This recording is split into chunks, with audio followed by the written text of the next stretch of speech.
Paranormal Karen, she's so spooky. Paranormal Karen, funny too. Paranormal Karen, she's so spooky. Oh, and did I mention she's funny too? Yeah, cha-cha-cha. All right, you guys may hear the train. Welcome to Paranormal Karen. So very exciting. This is actually, I'm taping this in October. This is my last podcast that I have to tape for the year because I'm taking some time off. Okay. And so this podcast is a mishmash because I am in Nauvoo, Illinois. Now I'm where am I? We are at Fort Madison, Kingston. And this is the Kingston, Iowa building, right? Yep. Okay. So, and I'm here with Ryan Singer. We did our show this afternoon. We did an investigation last night at the Cambre House, which was phenomenal, and we almost had the whole place to ourselves.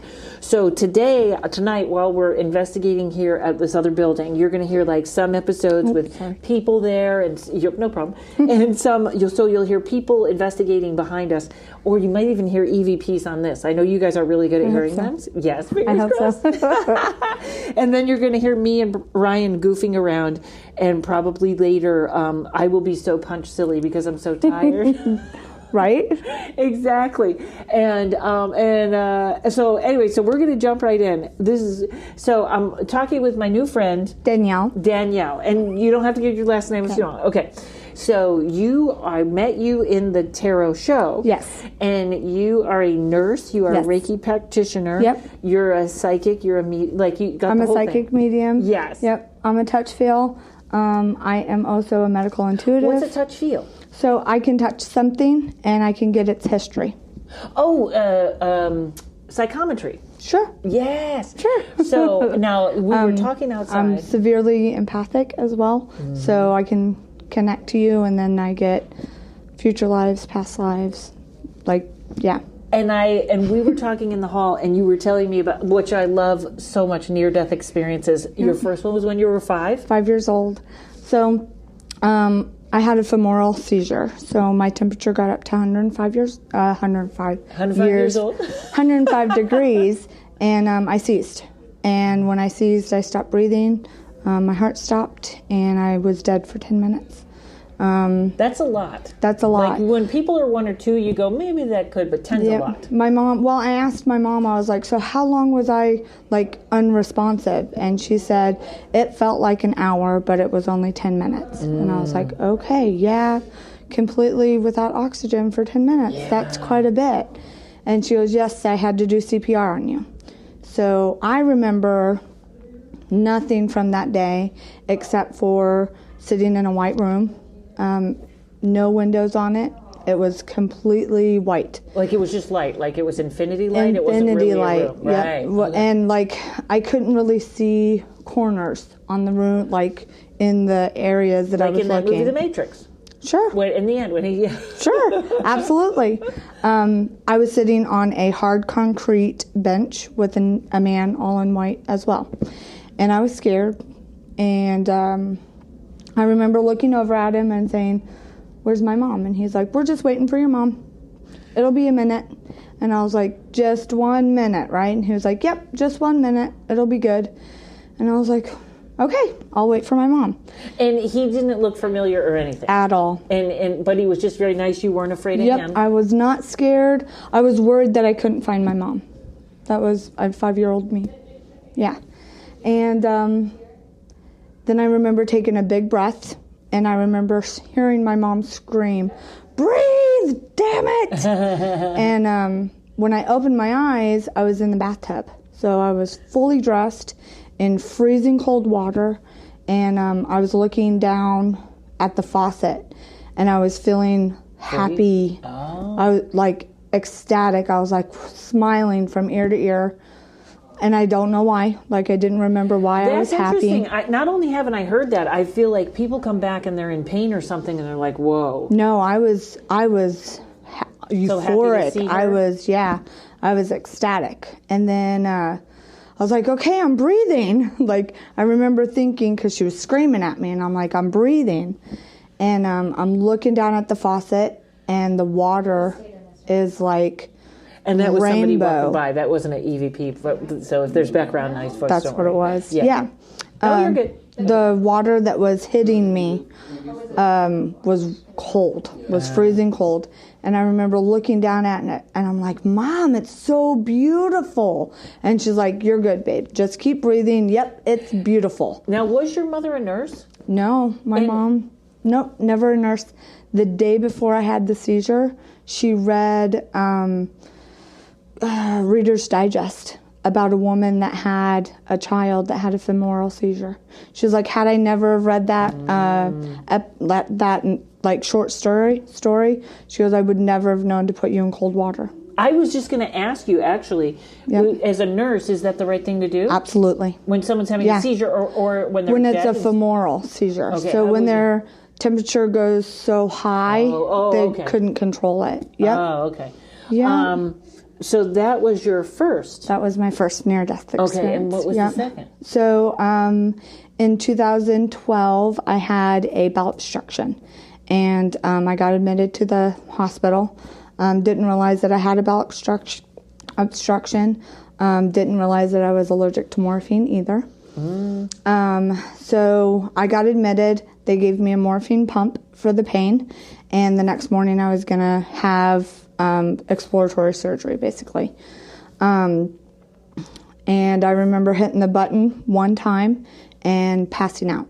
And the next thing I was conscious to was me standing out of my body in my room looking down at me, and I'm like, fuck, I'm not breathing. I had an out-of-body experience like that once.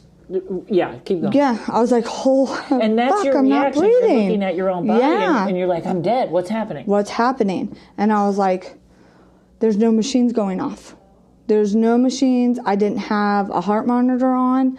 I didn't have pulse ox on. There's nothing on me. Why was that not on? Just they didn't figure, or poor staffing. Oh, and you were a nurse at this time, so you I was knew. not a nurse. I was a CNA at the time. Yeah, I was just going through school at the time. But I was like, there's no monitoring, so they don't even know that I'm not breathing. That there's something I'm wrong. I'm gonna steal this for a second. Absolutely, in case it's tapping. Tapping. Okay, we're going. And I remember thinking, I need to go get the nurse. So I walked out of my room and I walked to the desk, and she was just sitting there typing away on the computer. And I smacked my hands on the table. I was like, go check on me! Go check on me now! That's like a scene out of a movie. And she stood up and she went into my room, and I heard her say, oh fuck. And then the next thing I remember, I was getting pushed on, and I was like, I'm breathing. I'm okay. Stop. And then she was like, you need to call your husband. Somebody needs to come monitor you. You're allergic to morphine. You stop breathing. Your pulse ox got to 4%. And I was like, what? What's pulse ox? So pulse ox, I can't say the word. Pulse ox, it reads how much oxygen got it. Okay. Yeah, you have in your bloodstream. Now, did you ever say to her? Did you ever tell her the story? Nope. I asked her the next day. I said, why wasn't I being monitored properly? And she was like, I was monitoring you all the time. And I was like, no. No, you were not. You were on your computer at 12:04, because that's what the clock on the wall said. And she was like, well, that's when I went to your room and you weren't breathing. And I was like, okay. Okay, so she wasn't going to be open to it anyways, even if it was just a telepathic communication. Right. Yeah, but I remember, and I could feel like my palms when I smacked the counter, when I was like, go check on me. I felt it. Like I felt it on my hand. Yeah. Wow. So now you said some people think you're a walk-in. So I had a psychic reading almost a year ago. And I asked them, I said, I don't really remember a lot of my childhood. About 8 years old is when I remember my, things starting to remember. But I was out of breath for 10 minutes. I got diagnosed with short-term memory loss, so that could play a role into it as well. I don't think I have short-term memory loss, but that's what they were like, you're going to have probably some mental. I don't think you could be a nurse and have short-term memory loss. I don't think so either. That would be a very bad nurse. That I was keeps giving in the same shot. I was in LD, right? I was in LD classes all through high school though, because of that incident. Learning disability? Learning disability. You know, Yep. that's funny. I don't think I'm a walk-in. I don't think, but I have. But a lot of us have that I think childhood I am. memory gone. Yeah. I think you might be. Well, with 2 near-death experiences. Yeah, he said that he goes, oh no, and I hadn't even told him about my near-death experience. He was like, no, something happened to you when you were 5. That soul decided to leave, and you chose to step in. And I was like, At the 5, that like makes sense. at 5, and he goes, absolutely, and he goes, you really hadn't decided to stay until you were 8. And I was like, that's why I probably don't remember a lot of my childhood. He was like, yeah, you hadn't fully incarnated. And you didn't have an exceptionally traumatic childhood. Not at all. No, not at all. I had a really good childhood. I mean, we were poor, but nothing catastrophic. No. And was your mom psychic, or she doesn't talk about it? Or My your family? mom has done tarot cards all of her life. Oh, so she was we reading captured the moon when we were younger. She let me explore it all. Now, wait a minute. That was here in where Illinois. Illinois? Yep. And that was okay? Yeah. Okay. Well, at the time it was for me. We're in church heaven. We're Yes, in Mormon. and absolutely. We're in the Bible Belt right now. Yeah. And she didn't get any guff for that. We didn't talk about it growing up. Absolutely not. That makes sense. Yeah. Nope, didn't talk about it. Okay, well, this is great. I wasn't told. I was told not to let anybody know. Now, what she did. When you... that is so interesting of how many people I run into that now. Right. Like there's a reincarnation of a lot of witches. Absolutely. That too. But it is amazing to me. It's so funny. I was having this conversation with someone else. There's a term called presentism. And what it means is people think, like, they think back to our mothers, which I'm quite a bit older than you, and they think they were like we are now. They think, and I'm like, no, they did not have power back then. They could not talk about this stuff back at all. Then. And the amount of people that now are coming out that did those things, like catch the moon, or my mother used to do this, it's a lot. Yeah. It's a lot. Yeah. My mom told me a story long time ago. She was going to meet aliens on the mountain, and I was like, what are you talking about? And she was like, yes, I had you and Shane and Greg, and you were a baby, and I followed a psychic into the woods for a month and a half, and they never came. And I was like, Mom, I think they came. You just don't know. And she was like, no, they never came. And I was like, my guides are absolutely telling me that they came. Yeah, so, I think they don't show us. Right. Because we'd freak out. Because as much as we want to see, we don't want to see. Yeah, we don't want to see. And I don't see with my eyes. I see with my third eye. I'm trying to. I always want to see with my eyes. But you know what's funny? Like, people I think I'd freak the fuck out. Right. Like, even archangels, like, what they look like. Yeah. Like, that's an obsession of mine. Like, Muhammad was shaking in bed for 3 days when he saw one. Yeah. It's like, you should think you're ready, but you're not ready. The first words that they say to everybody is, don't be afraid. Right. Because and then boom. Everyone's afraid. Yeah. Yeah, because that would scare the shit out of me. Oh, that's great. Yep. Oh, thank you so much. Absolutely. I'm wondering, like, just a quick experiences you've had as a nurse that crossed over to paranormal. So, my very, very first experience, and I'm writing a book about it. I have recorded it. I haven't, like, typed it out. But this is the very first experience that I've ever had as a nurse. So, he had died, and as a nurse, we can't call time of death, but we are observers of death.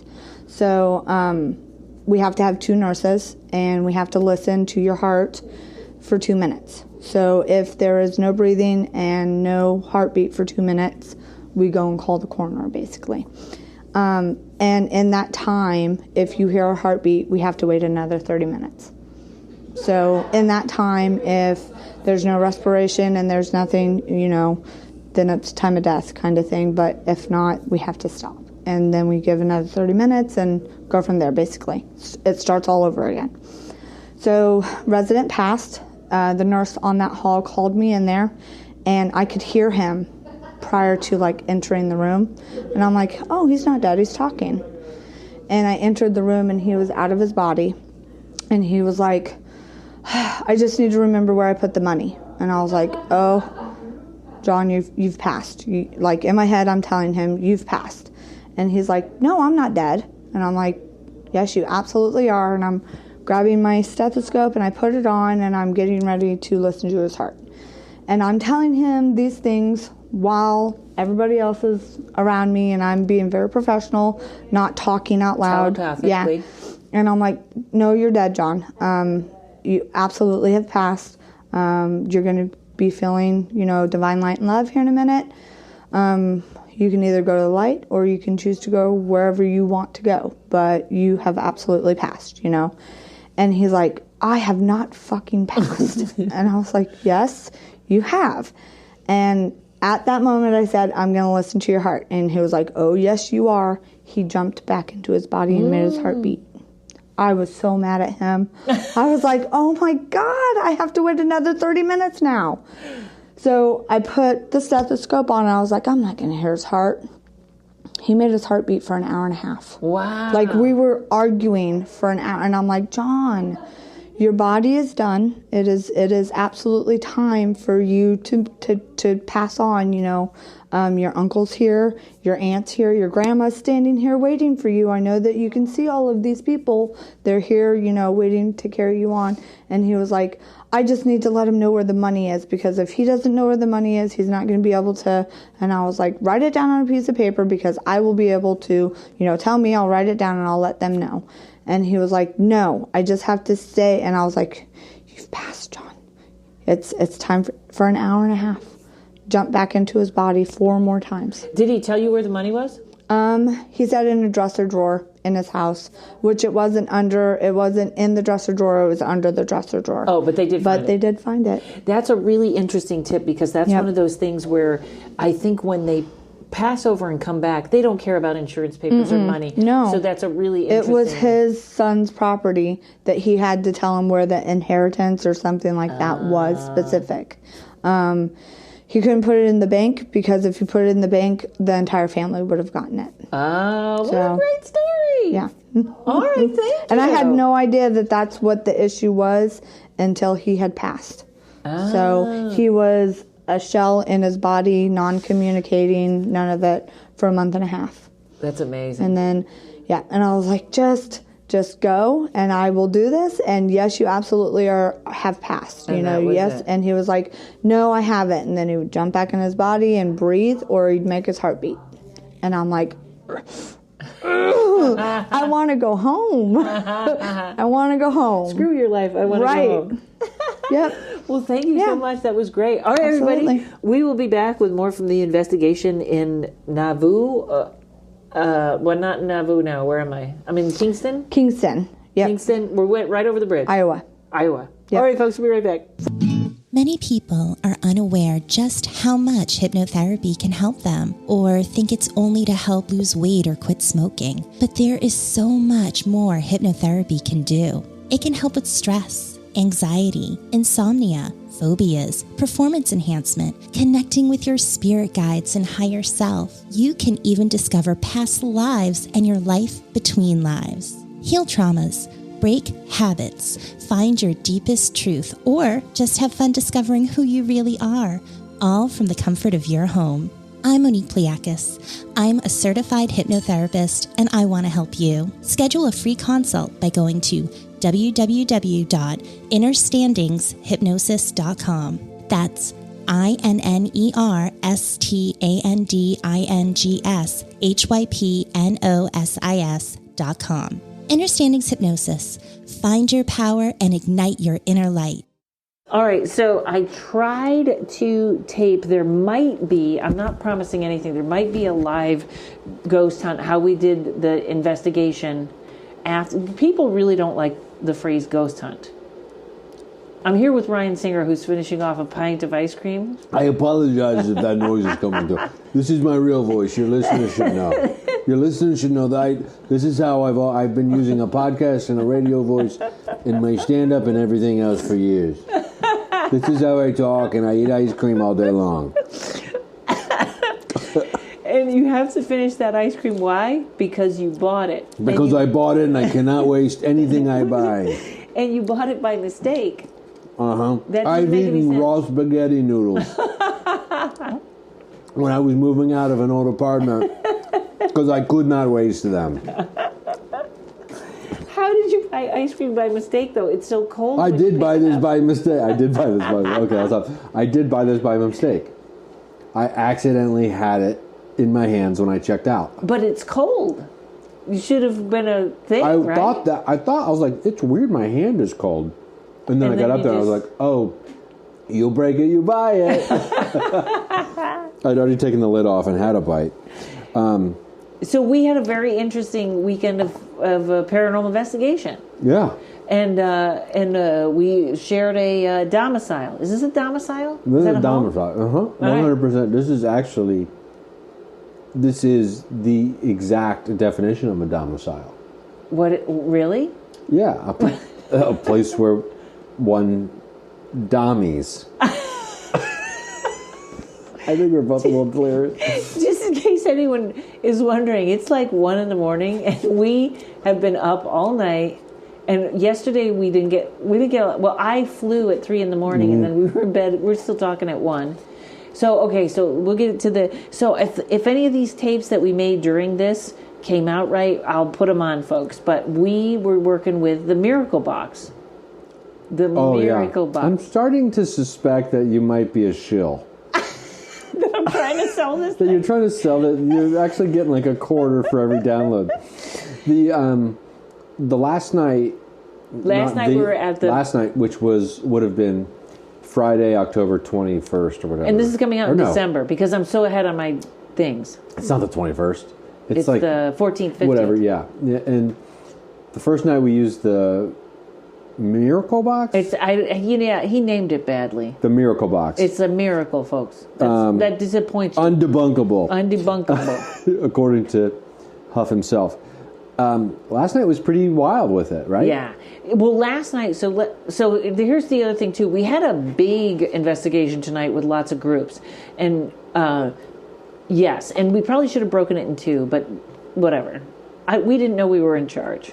I guess, excuse me, there's vanilla ice cream with cookie dough and M&Ms It's in my good, mouth. yeah. We were not in charge. We weren't really in charge. Which was stated at the beginning. That it was an open investigation. That's right. Go and do as you will. Go and do as you will. Now, So, some people tagged along.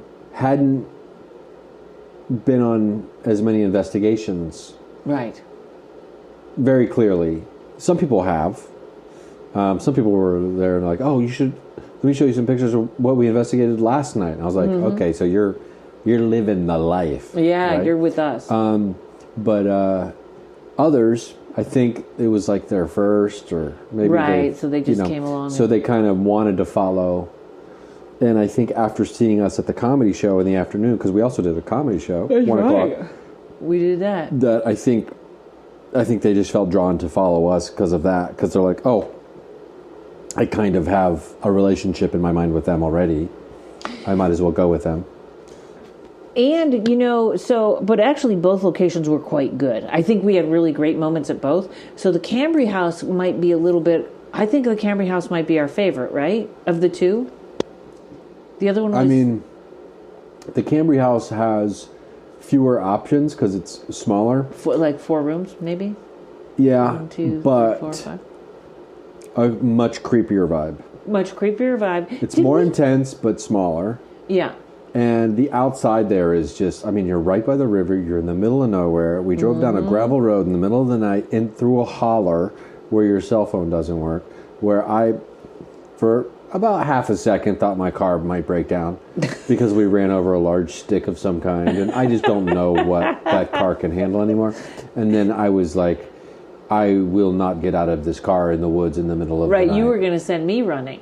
I was.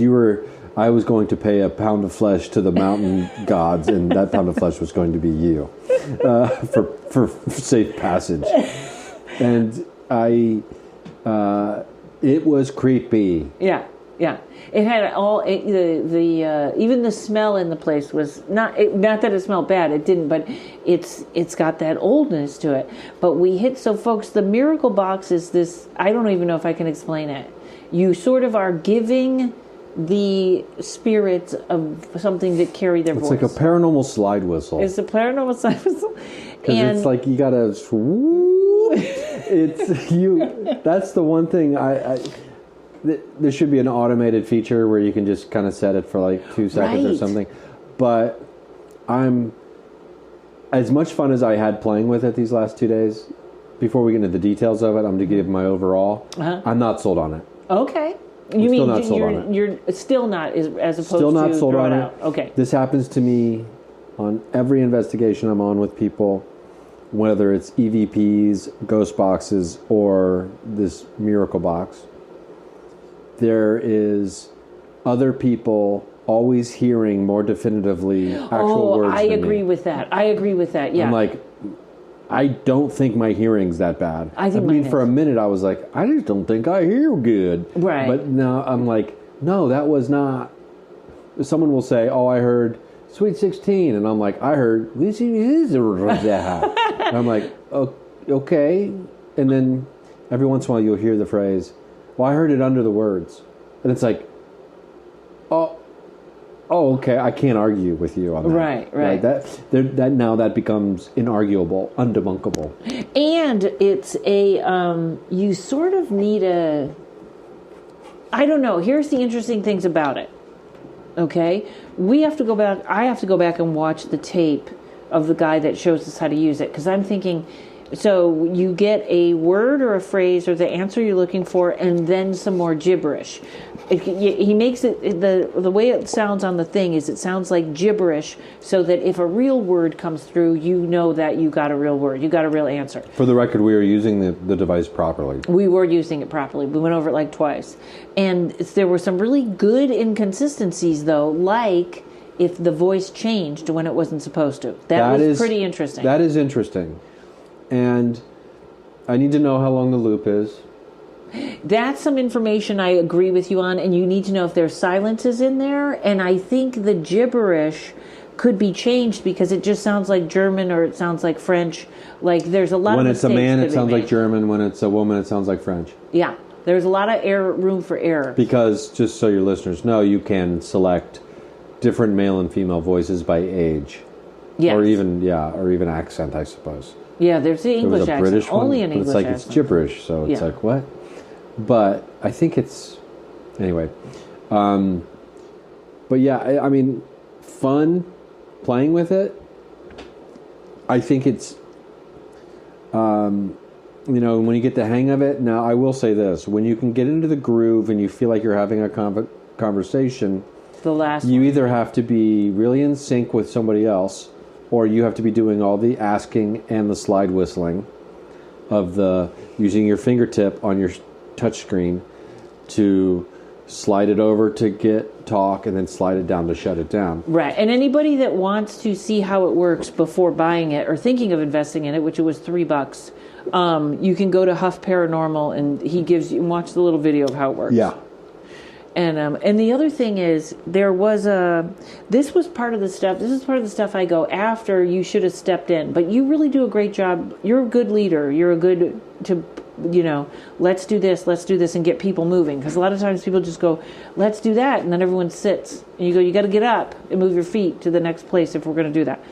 But there were certain times when I felt like there was a connection to the spirit we were talking to. There seemed to be some communication, and then it kept getting broken up. Like you'll hear, remember when we were in the big room and was kind of like, let's stay on this. Yeah. And this dude is connecting with you, so you talk. So that was sort of, when we did it the last time when we were in the penthouse, where, is penthouse a dirty word? And we'll be right back after I explain to Karen the difference between a physical location and a magazine. Okay, we'll be right back. Hi, my name is Ashley, and Prithvika is my collection of consciously created crystal and nature-forged jewelry. Prithvika, translates to of the earth in Hindi, which represents the natural earth-made materials I'm working with, along with my personal ancestry and grounded energy. Each piece is created through ceremony and science and completed with being Reiki charged. I'm currently featuring copper mirror necklaces, which can be used for protection and mirror magic. My intention is for your new piece of jewelry to feel like an extension of self, to help bring your desires to fruition and to amplify the magic within you. My Instagram is @Prithvika, and my website is prithvika.com. That's PRTHVEEKA.com. Oh, all right, I get it. Yeah, so It just hit me when it was like, I still don't know. yeah. So we're in the penthouse, and we're talking about me being a prostitute, right? Because this was, here's what we found out. Seamstress. So I looked that up. There were two. It was seamstress, and the other one was a flower carrier. Those were the two. If men went to hotels in the olden days and they were seeing prostitutes, they called them seamstress. So like or the 80s. Flower carrier, yes, to the Penthouse magazine. And so there was a couple of rooms. There were a couple of rooms where I felt like they knew I would say to them, "Are you here for me?" And there was like a yes. And then there was twice they made a reference to me not being naked. Am I correct? Or did we fudge that? At least once. I'm trying to remember. I don't. I have a specific memory of it because I think it was one of those cases where like things happen so fast that I don't think I picked up on exactly what I picked the up on device said. One of them, and what it was. So, folks, so I can set this up better for you. Oh, did I break my zipper? Oh, you're going on the upside down. On No. It's opening from the bottom. Where Right. it's shifting Oh, back. shit, this night. I will say this. It did say your name very specifically. It did say Karen, when yes. we were doing that. And you have to have a Bluetooth speaker when using to really hear it properly. to hear it. Just like any other device, whether it's Spirit Box or anything else. Although the one gal, I've never seen someone use a Spirit Box in this way, an SB7. It literally looked like she was on an old school cell phone. Oh, she had the sound so low. She had it right Yeah, up to she had her. the sound so low, so she would just put it up to her ear, and she'd be walking around talking to it like it was a cell phone. So she's holding the SB7 up to her ear like a phone, talking, asking questions, getting answers just right into her ear. It's like she's on a cell phone to the dead. It was really, really amusing to me. But what's funny about, well, it's not what's not funny about that was we were doing the mystery box or the magic box, whatever it's called, and I was immediately there was multiple times through this investigation that she immediately gave confirmation through the spirit box from what she heard. I think she was pretty in touch, yes. About something that I just said, like the whole investigation kicked off in the basement in a very fun way for me. We were down there with my laser pointer grid thing, and I was like, I don't know, some of the lights were dancing instead of just being static. Like they were jumping around almost. And I was like, this is so weird. And then I said, but it could just be me doing it. I don't know. We don't know if it's me or not doing it. This could be just me shaking or moving the thing. And she immediately goes, no, it's real. No, Yeah, it's not like you, she it's heard real. it. Yeah. Like immediately after I said that sentence. We should have had a Estes method. Oh yeah, but we didn't do that. I don't even know if we didn't have all the tools to do it. Well, I thought she was doing it with. Because Chad had them on his head. Now I'm talking out what people won't know. What we're those talking were the headphones Chad had on were amplifying headphones. Oh, okay. So quite the opposite actually of noise canceling. This is like penthouse. Yeah. Okay. So the basement seemed I got down there and it just seemed like too many people and too much noise. Well, there wasn't a lot of space down there, and it was very loud. Right, and we were all sort of hovering over a tunnel. And I was waiting for somebody that's more to of a fall. visual. I think that was more of a visual thing down there. It's a visual and a feeling. And then I mean, she got using any that devices. right I mean, away. but yeah, she has it up to her ear, and she obviously she's figured out how to use it best for herself. Yeah, I think. But you know what? Too, I think she was very. I think she really was psychic medium too. I think it was all the whole ball of wax was there and it was working, and she had her piece of equipment that works, which people don't understand. You can have your piece of equipment that is yours. Yeah, for sure. I was just talking with Matthew Jackson about this on the podcast. Last week, yeah, well, a couple months ago now, I guess. You're so far. I'm like week to week on mine, and you're like, I got I'm on book through 2024. I'm taking November off on Christmas Day.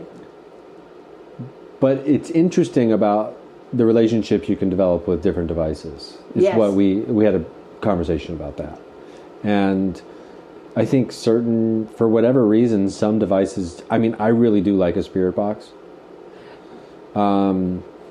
And I really do like dowsing rods. And I like dice. Dice? Clay? No, dice? Throwing dice? I like throwing dice. What is that? Where you throw it? You ask for... Well, you throw I like to throw 5 dice. 5 die? 5 dice. It's late. I always forget. And so...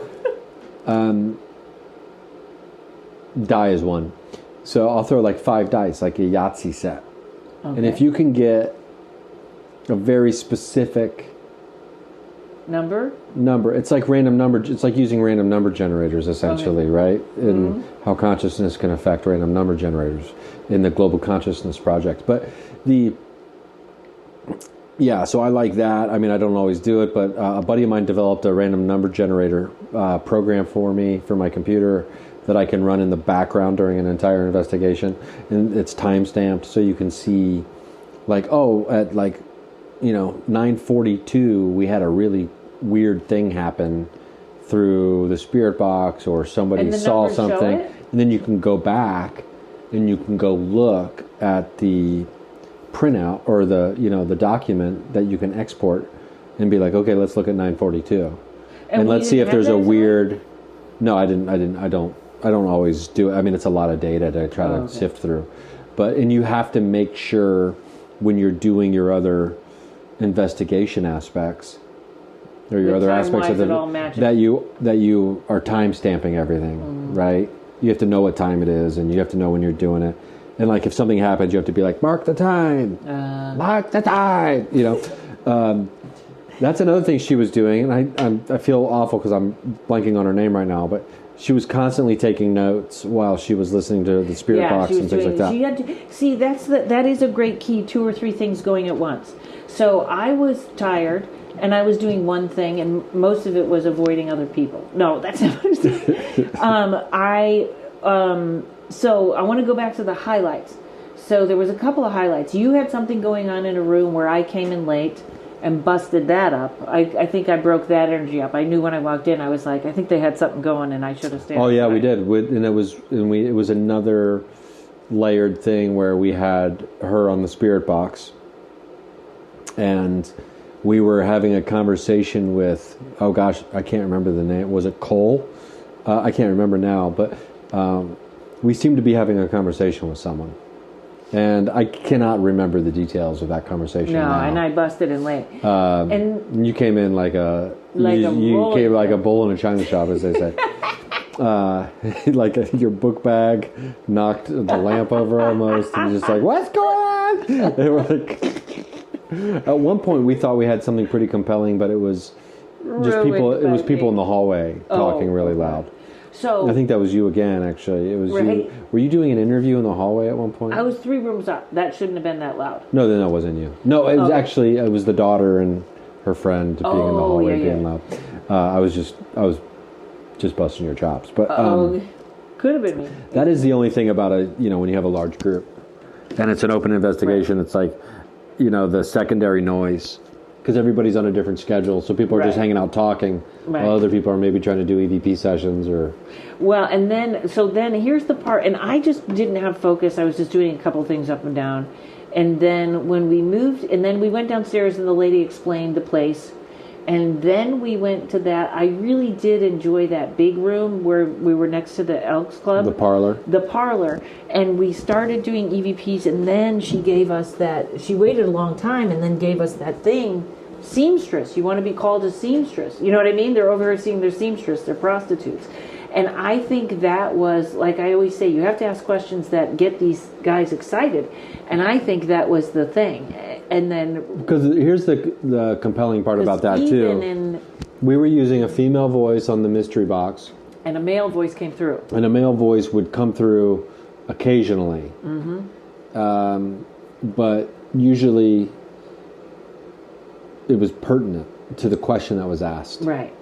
It wasn't just like... So how do you like to get your nails done? And then a male voice comes through and says something. It was something that was related to the, I guess... Seamstress or something. Or the seamstress or the John, as we'll call him, or the Elks Club member maybe, or whoever. And that's when we lost that momentum, because then I started with the, are you here to see me? I'm your seamstress, whatever. And there seemed to be some... notice that they a couple times there was take your clothes off. It's like she's a narc. She's a narc. Are you a cop? You gotta tell me if you're an investigator. And then there was something else in the other room where it was a reference. The other room was where he said my name, where he said Karen, and then there was a reference to clothes being on. So I guess these women were probably. And then I did have to step out with Chad for a moment. Yes, but that was those were good moments in there, and then that that got busted up somehow. Well, I was in there when you guys wrapped up the room after we had moved from the room that was next door to people staying in the hotel. Right. Because we had to, obviously, they're like, can you imagine being in that room and be like, there sounds like German demonic gibberish coming from a loudspeaker next door. What the fuck is happening? And then just people going, am I your prostitute? Am I your... It's just like, what the fuck is that? What did we're paid $150 for this hotel? I don't care if I can see the river, Janet. Janet is awful. Anyway, so, but there were some moments, and then that last thing. The two last things. I didn't have any. I couldn't. So the second to the last one was we went up into this master bedroom where I felt like I was having a heart attack every time I walked in. That's when you and I were in sync. From, we kind of picked up a good pattern the night before. I think I was just doing it the night before at the Cambre House upstairs in the bathroom, where I was asking the questions and doing the slide myself, which is what I would recommend for people to be doing when one using person do this. The slide and the questions. Okay. Or understanding, and I understand the typical length of your questions too. So I would start sliding before you would even ask the question sometimes, because I knew your question was going to be short and succinct. And there was only a couple times where, like... I talked over it. Yeah, but for the most part, it was, like, really... But the only time you really talked over it was when, for some reason, it wasn't, like, working, and it was delayed. And so there'd be silence, and so you'd say something, and then it would start going... Then it would start its response. Right, and sort of the gist of that part of what it was that there was a young girl in there, that's what we thought, and there was a man walking through... And she was sick or couldn't walk or something.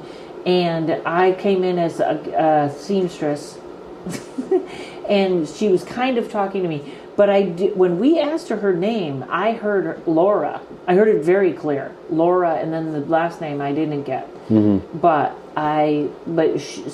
And that sort of ended with, Laura, are you right? Sleepy.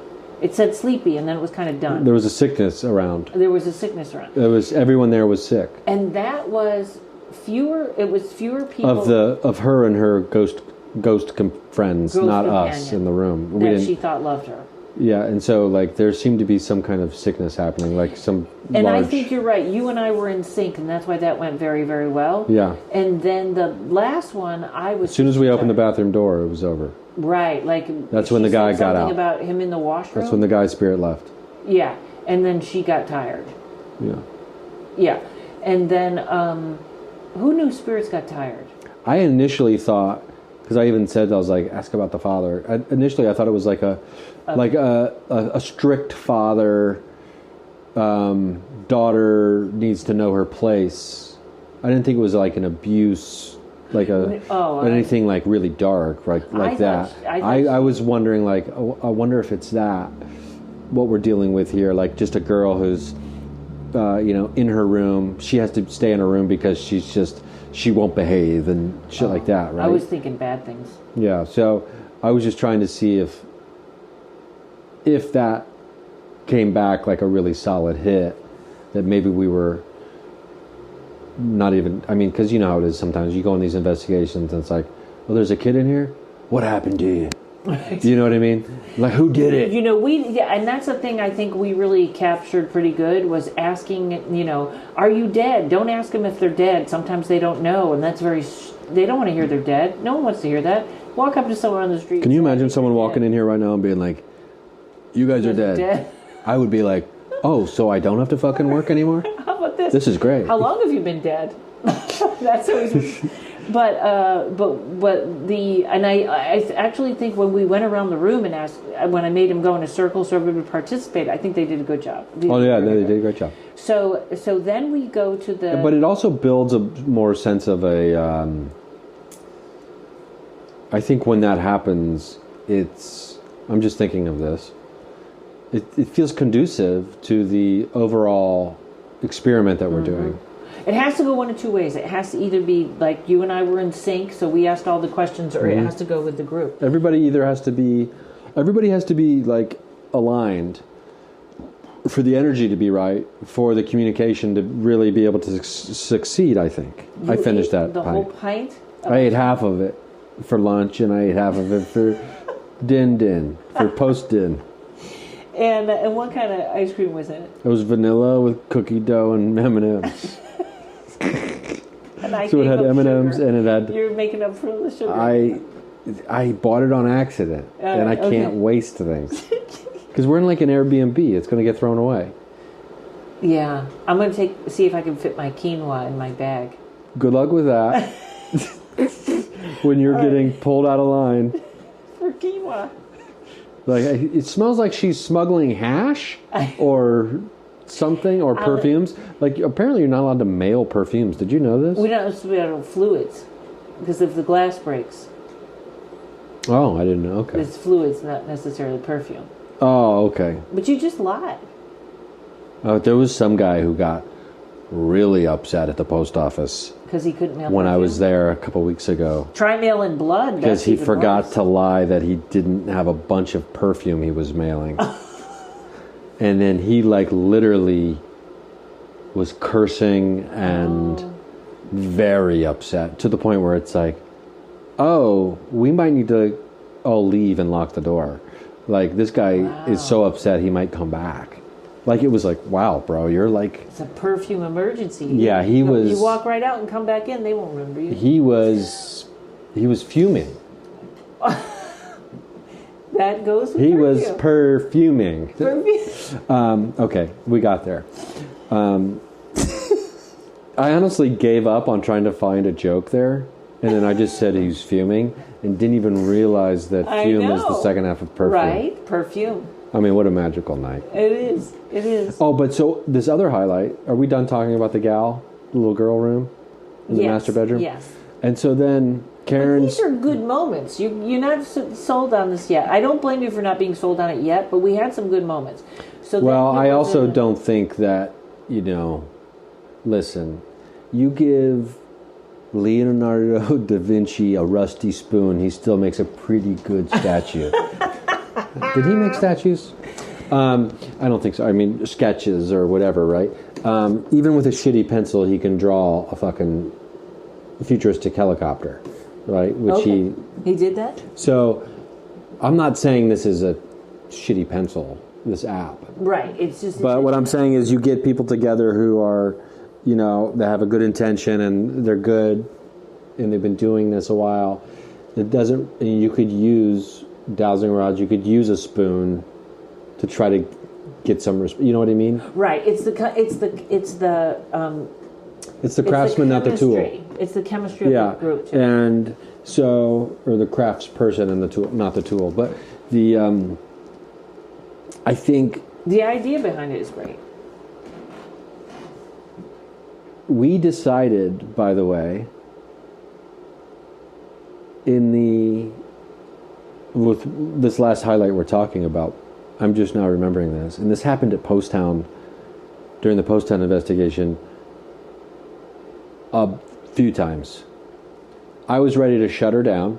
I'm like, I think we're done. I mean, this is just not happening. I'm over this mystery box. Yeah. And then I go, you know what? This has happened to me before. As soon as I'm done with something, someone usually convinces me to just give it one more try. And this time it's going to be me convincing myself to do that. So let's just give it one more try. And then boom, that's when the girl came through. And also, this is a very interesting tidbit. It was one time we forgot to tape. Oh, we weren't taping any of it. And No. and I didn't tape downstairs either afterwards. And I think they know that. I think they're not allowed to. They're not supposed to be. Did you ever hear Christopher Balzano's story? How they were taping live in a house in Boston, really active house, and they're in a room getting 3 and 4 different voices, and then another voice comes in and goes, "Shh, they're taping you," and it goes silent. Oh wow. So I think they're not supposed to. It's like why I always ask permission to take pictures. I don't think they're supposed to. In the Matrix, they would call them a glitch program. It's a glitch in the program. Oh, interesting. So, yeah, we weren't recording. I mean, that is a glitch in the app. That the fact that you can't have it go through the Bluetooth and record the audio. Which is weird, yeah. But maybe they'll get that fixed. But as soon as we weren't recording, she came up with a name and blah blah blah blah. Blah. So then downstairs, go ahead. And so then you're ready to go. You're like, oh, we're done. I was, yeah. I forgot that we hadn't been in the restaurant, and I really wanted to go in there. So we go in there. I don't know. I think you and Bev went to go get snacks or something. Yeah, I had to have something to eat. Because apparently there's this spirit named that this young kid, the kid of the young son of the kid of the woman who runs the place. Her name was would Shivel see. or something. Her name was Shy. Shy. And so apparently, when he was younger, he was still just a little kid. But when he was really young, he saw this spirit and be like, "What's Gargamel doing here?" And he would see this spirit, and nobody else would, and not a real happy-go-lucky type. No, you spend your life around a cast iron stove. You're not happy. So apparently this was a negative, a darker energy, mean or whatever. And we're just not getting anything over there. And then... Well, this is the other reason I walked away from that. It wasn't just I was tired, but I stood next to that stove, and I got a headache. I mean, I got a migraine-type headache, and I walked away, and I was like, whatever that is, I'm not. And then I'm standing next to it, with an EMF reader and, the one that has a temperature reader on it as well. And I just kind of lift up my hand and I'm like, hey, can you give me a spike on this if you're here? And it spikes. And it's like, oh, right. And it was 0, 0, 0, 0. And then I do that and it spikes. And I'm like, okay, let's try to debunk this because if I shake this thing, if I just move it side to side, is it going to just spike real quick and go back to 0? I think I figured out that it does do that. Mm-hmm. And as I walk into the back towards the back of the room away from it, I'm just kind of trying to, shit, I guess that's that. Yeah. So then we get the mystery box back on the Bluetooth, and I just put the thing on the table, so I'm not touching it. And it's just at zeros. And you have it stood up nicely? I have it stood up, yeah, and it's just flat 0, not going anywhere. And then we're asking questions, not getting anything. And then all of a sudden we hear windmill. Because I think I asked, because I was not recording this either, but I know Chad was. Something about is there, because we were trying to figure out are you Mormon or were you Latter-day Saint? Do you have polygamous? Do you have a bunch of wives? And then we thought we heard we had 15 kids, I think we heard. Yeah. And then I was like, okay, did your wife die? Like, I asked, did your wife survive giving birth to your 15th child? I was like, that seems like you're trying to kill her. Right. Like, I didn't, Unless you know. there was another wife. Right? There were And Mormons. so, and then I'm like, well, is there a tragedy here? And then we hear windmill. And I go, oh, there was a tragedy with a windmill. What happened with the windmill? And then the voice starts getting a little more like emotional, like loud and kind of aggressive. And then the EMF reader just spikes up to like, at one point, like up to 100. And so we're like, what? And so we all saw it, and we're all like, what? Is it because of the windmill? And then it spikes again. And then it just doesn't go back down to zero. For like the next 10 minutes, we're asking questions or whatever. Like the thing got mad and it was The thing got mad, or it got engaged with us. Or it got emotional. Well, you know what, too?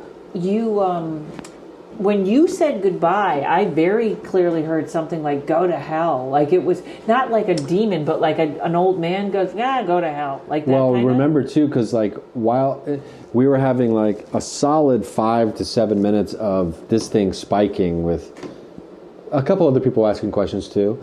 And I really wanted to figure out, what is it that's keeping this thing here, right? Like, what's the story? Like, there's obviously a tragedy with a windmill. So I'm like, is it a fire? Is it a flood? What's going on? Why is this, what, the stove? What's the we're trying to hopefully find our way to the stove somehow, without just being like, what's the deal with the stove? Right? And so then I decide to walk over. Were you in there when I did that? I think so. And I decide to walk over, and I go, is it cool that I'm over here? Oh, and that's when he told you to go to hell, right? And that's when it said, hell was or everybody said, they said it sounded like, get the fuck away from me or something, or like, get the hell out of here. It was hell. I remember specifically it was not fuck. And I thought that was... Or it was like, get the hell over here, or get right, the... like an old man would say. But it was like, but it wasn't like, hey, get the hell out of here. It was like very mean. It was mean, but this is weird. It wasn't like demonic mean. It was like an old man. It was like how my father would say it. Yeah. And so I just kind of was like, okay. And I was like, I will slowly walk away now. I'm not going to mess with this. And then it just kept going after that. It's so hard to turn off a device when a spirit is still interacting with it, but it was late. It was like almost midnight at this point. I felt bad. I could have kept going with that. Yeah, well, my travels, I'm going to keep complaining. It was brutal. I left Utica at 3 a.m. We were done with the investigation that same day at 1. Then we slept like 6 hours. We went back, did a show, another investigation, and now I'm getting up to go back for another 14-hour travel day. So it's pretty just, in fact, But I think everybody was kind of toast. Yeah, that's such an intense amount of energy. Like, people don't realize how much focused, and then you're waiting for... Because there wasn't a lot of... I know, at least for me, there wasn't a lot of dilly-dallying around tonight. Yeah. I was pretty much trying to be kind of focused in and doing investigating. You were better than me tonight. The whole time we were there. I felt pretty good. But I can't... I need rest. I need real rest. But I do notice that, like, I can be... like, when I'm at a location, because it could be very easy for me to just kind of like go loosey-goosey and just hang out for 4 hours, and we end up doing 45 minutes of investigation and 3 hours of just hanging out bullshitting. Like, I could do that. It could happen very easily if I'm not like, hey, we need to get focused here, because people will just talk. Yeah.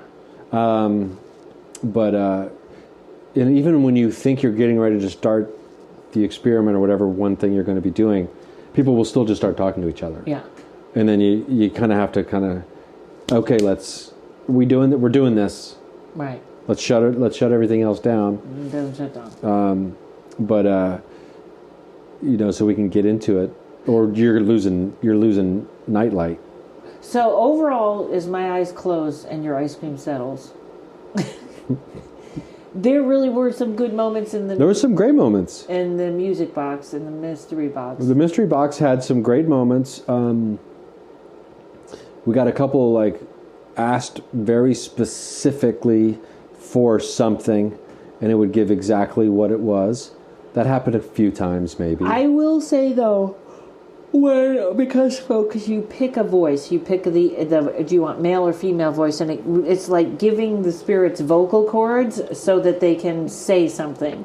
But when we had it on female voice, and that male voice was coming through, that was the sales pitch for me.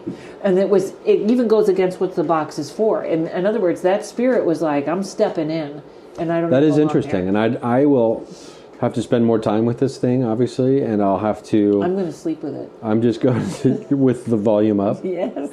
So you can hear the whole loop, and see if a male voice is actually in the female voice loops. Yes. Well, I will be listening to the loops. The loops. That would be interesting to find out how long. Because if there is male voices in the female loops, that's a nice little trick they threw in there to be like, this would be compelling. Oh, that would surprise me, but it would also really surprise me. But you have to do your due diligence. You do. You have to do your. Did that sound anti-Semitic? I don't know. I meant to say due diligence. I don't know if it came out. What do you think you said? It could. That's a very it sounded like I almost said Jew diligence. Oh no, you didn't say that. Okay, good. Not like that. Once.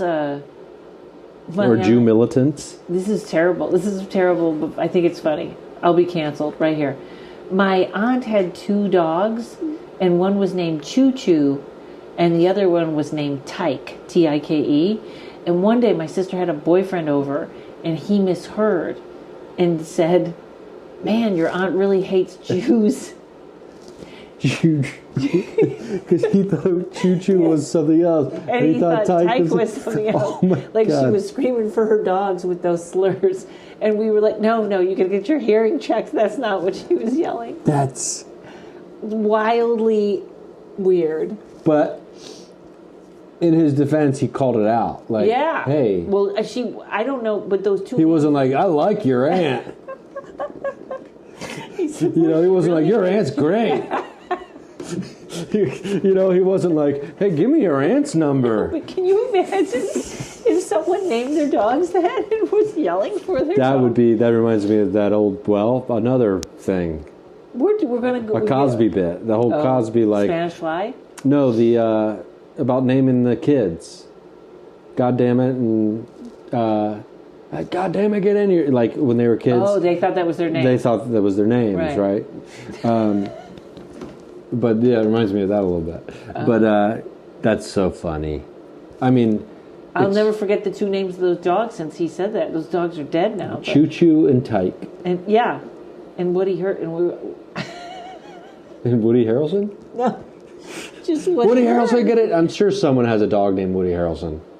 That they could. They have to. But even weirder if they're just at a dog park right now going, Woody Harrelson, get over here. It's even weirder if you named your bird that. Woody Harrelson? Yeah. It would just be weirder than a dog. Oh, because it's a bird? And birds are weirder than dogs? My mother has a bird, and it finally likes me. It'll sit on my shoulder. But and shit on your shoulder? Bites me. No, it They have no sits on my shoulder. sphincters. You just can't trust a bird not to poop on you. They don't even know when they're pooping. Well, they actually kind of do. Because if they are mad at you, they will poop on you. Well... But the sphincter thing, they have no put one sphincter. in. This bird, I put one in. You didn't have to call somebody like, hey, I got a bird who needs a new sphincter. We'll send the guy out. He'll be there between 9 and 4. Nobody's going to believe we're not drunk. Well, I'm a little hopped up on sugar. Are you? And I haven't been having sugar at all lately. I haven't had any sugar. I haven't had any. Well, I will say this. The mystery box is something I'll definitely be using more of. We're going to try it again. We'll try it again. I'll be experimenting with it more. For $3. I paid $3 for it. I will use. Yes. You know me. I don't waste things. I ate this ice cream. I'm gonna use this mystery box app. And the I don't know why we both bought it. We could have just used it on. But we ended up needing both. Here's the problem. We got everybody in that group bought it. That and Berkey's. I'm It's not selling a problem. Berkey's. It's not a Berkey problem to be doesn't even know who I supporting am. creators of paranormal tech. For $3. No, that's fine. It's very not, reasonable. And it's someone who created a very compelling piece of paranormal tech that records your files as long as you're not hooked up to a Bluetooth. Yeah. So you can access the files. Sure. Which is a great function. Yeah. Listen, I know people pushing junk, so at least we're... No, this has got many very good functional qualities. Yeah. Oh, excuse me. That's what my Tinder profile says. A lot of good functional qualities. Knows how to replace a sphincter. Bird sphincter. I bet if you wrote that, if that was your whole bio, knows how to replace a sphincter. No, you don't want to do that because I could only imagine the messages you get. You know what I once I when it was I don't know what it was, one where they email you. It wasn't the phone apps, and I just answered every question with pudding. Like I was like, that's vanilla pudding, and that's chocolate pudding, to see if anyone read the profile. Just everything was filled out, and when it said describe yourself, it was probably pudding, like it was like one of the ones that instant pudding had like the real in-depth questionnaires. Right, and I just answered. And then, wait, what was that? What was that site? It was eHarmony, right? eHarmony. Yeah, I never made it to that, and I made it through those questions. But one guy just destroyed me when he answered the whole thing, and he said, "You can't have your meat until you eat your. You can't have your pudding until you eat your meat." He did the Pink Floyd thing, and I thought I should go out with him just for getting the joke. He was like, "This is my moment." You know, I once met. This was years ago, and I met a guy when I was working in Reno, and he was kind of cute guy, and I was like, I think I like him, and he was the Jewish Defense League, which is not like a lot of times about Jewish people say that's not the liberal Jewish. I think it's like the armed. They got guns and they're ready to fight. I think it's not. It was not the typical what people think. It wasn't like it was like Republican. It wasn't like a group of lawyers trying to defend Jewish rights and courts of law and policy making stuff like that. It was a Republican, like a militia. Republican, yeah, it was like that, and like the IRA. Right, and this was when the internet first came out, and he was like, I don't have locks on my doors because you know why? The whole world is watching my house because I'm videotaping it, and it goes out on the internet. Like he did a live stream, and he thought that was so. And then he goes, and you know what? When I don't want the government to know where I am, I turn my cell phone off, and I go, no, you got to dislodge the battery, otherwise they can still find you. And he thought he had met the woman of his dreams when I had that piece of paranoia for him. What's the wedding ceremony where you step on like cups or glassware or like ceramic ware? Is that in a Jewish wedding? I thought Greek wedding, right? Or is it, with a lot of glasses breaking? That's what. Or where do you like you throw plates or you step on? No, I'm thinking of the thing you step on something. We don't do it. I was raised Catholic. We don't do it Catholic. But I'm thinking the perfect wedding ceremony is like, it's a napkin with cell phone, flip phones, like with batteries pulled out and you step on them and crunch them. Like, you know how you always see that in spy movies? The burner phones. Yes, the burners. But he was never so happy is when he heard I knew that. He's like, you just changed my life. Yeah, it was like, holy, this is my girl. All right, I think we can wrap this up. Okay. I hope... I'm gonna give it a B minus. We'll do B minus. It's good. Yeah. It starts out good though. The girl in the beginning was very good with her near-death experiences, and then you and I just got more tired and tired. And folks, no Christmas week. What no near-death experiences? What are you talking about? She had great stories. I got a. Yes. Yeah, she had two of them, and it was really good. I love near-death. I think. Cambre House, if you're looking to investigate somewhere, you got to get. And I would love to tell people to do the Kingsley Inn, but guess what? We did the one weekend a year. We did the one night a year. You're allowed to do it. Yeah. Because the people who own the place don't want us saying it. People thinking that it's a haunted place. It's funny if and little do they know that place is lousy with ghosts.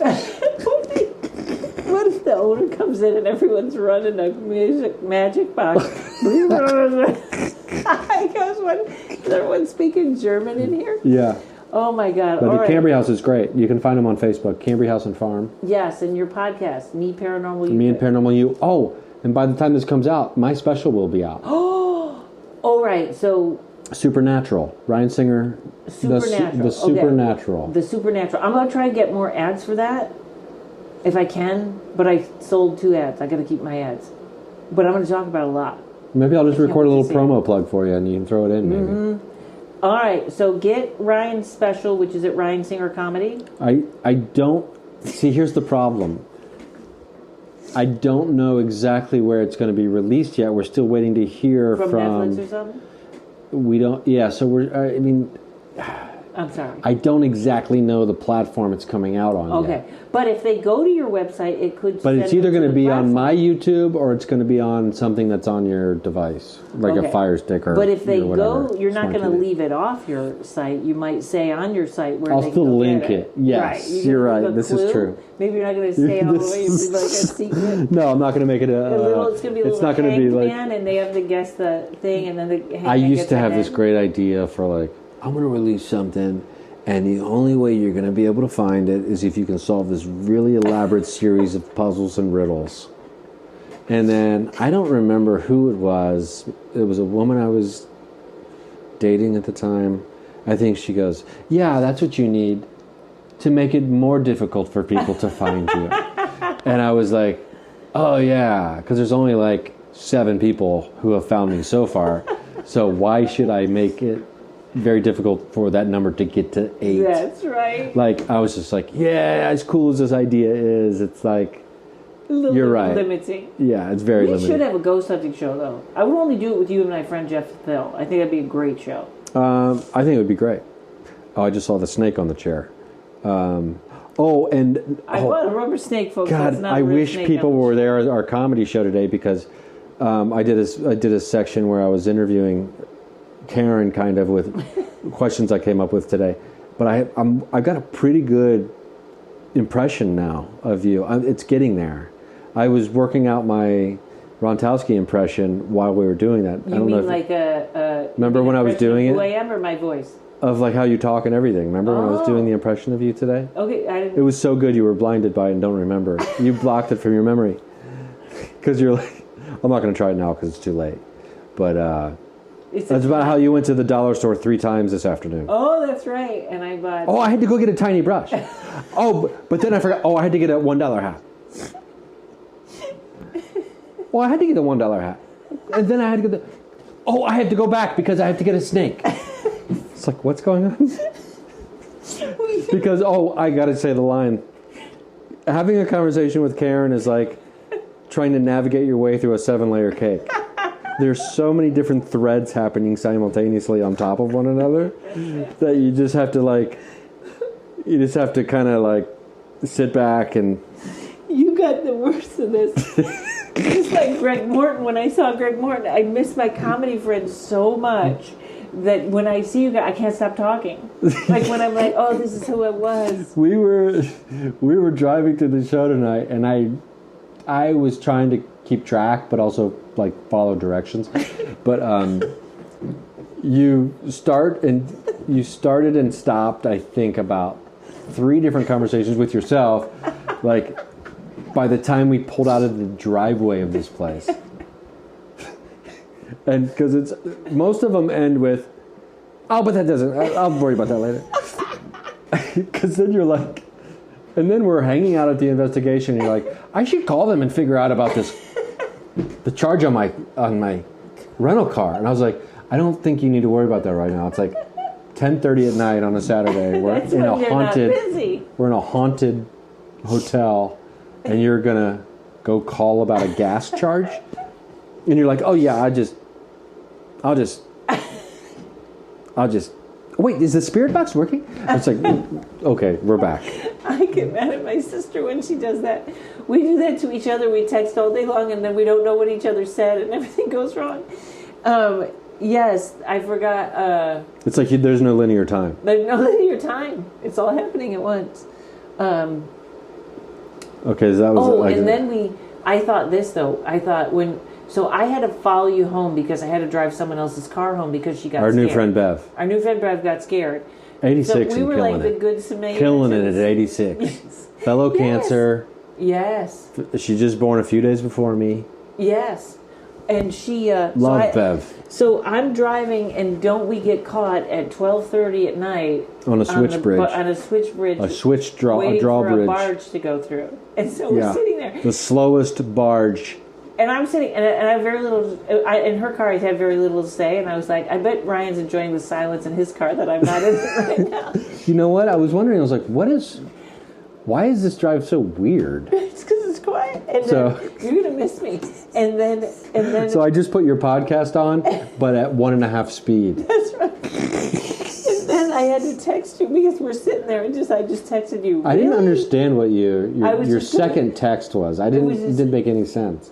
Something about how it takes so long to go. Oh, so they open the switch bridge, and the thing goes through, and then when they close it, they have to lock it so that it apparently doesn't while out while you're on it in your car. Yeah, I was a little nervous about being the first car to drive back on it after it came back. And so Bev said sometimes it takes a really long time for them to lock the bridge. So I was like, we could be sitting here another half hour because the guy can't run the lock.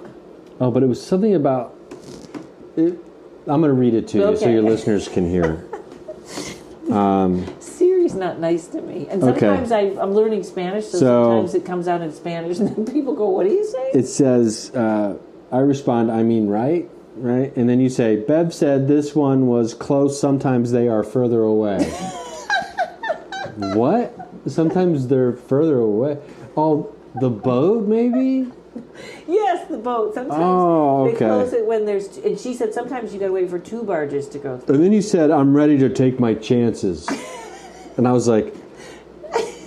I meant to fly over the bridge if the bridge isn't locked. Oh, okay. Okay. Makes sense. Okay, we did I it. just want to make sure you were confused, even if Yeah, I was very confused. Did you see all those deer, though? No. I slowed down almost to a complete stop instead of taking a left before we got onto the bridge, and I started pointing. Oh, no, I couldn't see in the There was car. like 7 deer right there. The deer here in Nauvoo Well, this is in New York, too. There's gigantic. There's apparently been some sort of... ban on hunting? No, deer burst of sex activity or something during the pandemic. It's in the water. Oh, okay. I don't know. But no, I only thought I saw one. We missed 7. Thank God. There was like 6 or 7 of them. Oh, I can't stand it. No, they were Can't just see sitting anything. there hanging out eating grass. It was like right at the stop sign, so it's not like you would have ran into them. Okay. There's a big fear of deer going on around here. And in my head, and where I live. Deer run across the street at my house. I heard the biggest scuffle through the parking lot, and I was like, all I saw were the white tails, and I was like, those rabbits are giant. and then I heard clunk, and some guy hit it. In a major street. I'm sorry, it sounds like I'm laughing. I'm not laughing at the deer getting hit because I can't even stand when I see a skunk or a raccoon or anything on the side of the road. I'm getting used to it, though. Everything is dead on the street. I'm laughing because clunk, clunk, like it's such a like an old school sound effect. Clunk.